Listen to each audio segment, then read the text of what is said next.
పూరీలోకి ఎప్పుడూ చనా మసాలా చేసేదాన్ని, కానీ ఈసారి ఇలాగా అలసందలతో కూర అయితే ట్రై చేశాను. ఇంట్లో అందరికీ చాలా బాగా నచ్చింది.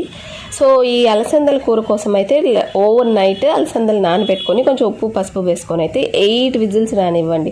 8 విజిల్స్ వస్తేనే కర్రీలోకి బాగా ఉడుకుతాయి అన్నమాట.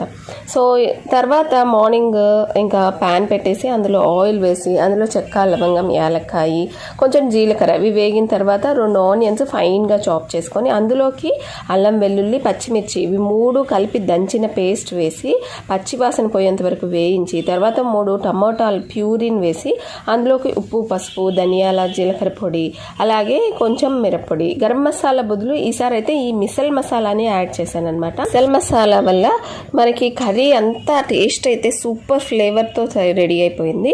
సో లాస్ట్లో వచ్చేసి ఉడికించిన అలసందలు కూడా వేసి 5 మినిట్స్ సిమ్లో పెట్టేసుకుంటే అలసందలు